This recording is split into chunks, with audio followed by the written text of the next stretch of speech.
Fate Stay Night. This is another good one. I like this one. This one is one of those magic sort of animes, or has to do with magic and fantasy and whatnot, but it blends, modern times. I don't really know exactly how to describe it, but it's a good one. To start off with, my favorite character would have to be the lead character, Shiro Emiya. Yeah, once you see him, it might be a little obvious. I mean, his reddish/orange hair. I mean, that's okay. Not that hair color is really a deciding factor. It sort of is, because I'm always looking at a character's face and looking at their overall body. Anyway, but I also like how he is like, he can't say no to like anyone in trouble. He tries to help everyone.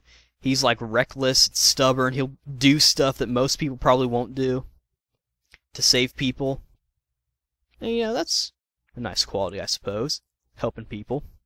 But one of the main reasons why I like him is because he's really just your average guy. He is nothing special besides that one ideal of, ooh, I want to be the protector, the hero of justice, that kind of thing. He is really just your average guy. He has a little bit of magic potential, but I don't know, he's just your average guy who has like a weird magical talent. He's not like Yusuke, where he isn't really much of a actual martial artist, but he at least has enough skills to defend himself. Shiro is really just your average guy who's nothing special besides his magic ability. Now, I'm mainly going to be talking about the anime here, but I'm also going to be talking about the movie, and there will be spoilers, so if you haven't seen the movie, then stop watching this video. But if you don't care about spoilers, or you're not even going to watch it, then just keep watching. So yeah, this was a good show. I first got into it from, I went on this website called advancedanime.com, which had a bunch of anime pictures, and of course, knowing me, I gravitated towards the schoolgirl pictures. And I kept seeing pictures of the character Saber. Of course, I didn't know her name was Saber at the time. I kept saying, who is this character? And it's like, Saber, yeah, Saber. It's like, no, who is this character? I didn't think her name was Saber. It's like, this is Saber from Fate Stay Night. It's like, oh, okay. Cute schoolgirl. I need to check this show out. So, I saw a few clips, I think, then I decided, just watch the entire thing, on the internet. This is like the first anime, or the second anime that I actually tried to watch on YouTube. And, I watched it in, Japanese. This was before it even got released to get dubbed and whatnot. And I stopped at a certain episode, and if you've seen the show and you know me, you can probably guess what that episode is. I stopped watching there because, I liked the scene, and I kept watching it, and then I eventually lost interest. And then I kind of passed it by. Then one day for Christmas, or like one day, like on Christmas break, I was getting some presents.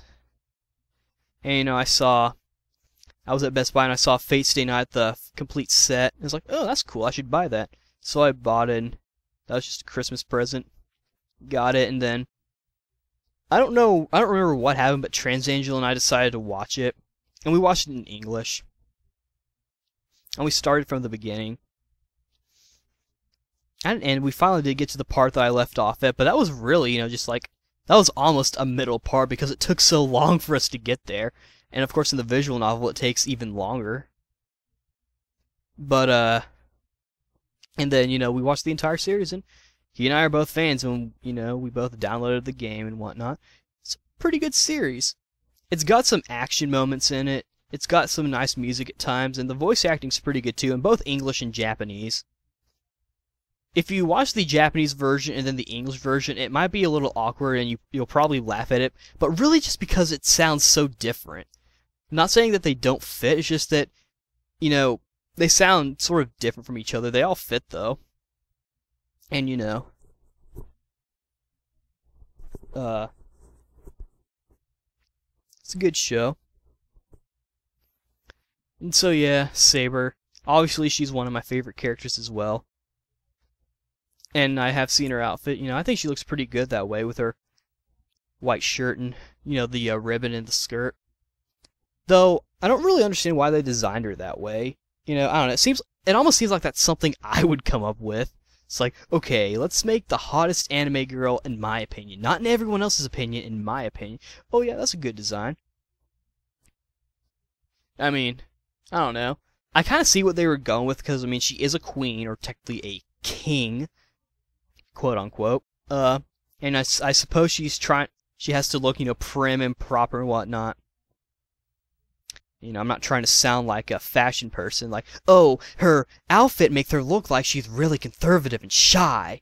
Oh yeah, she's definitely shy and conservative and doesn't really show herself to people. Especially that Rin girl, she's so intimidating.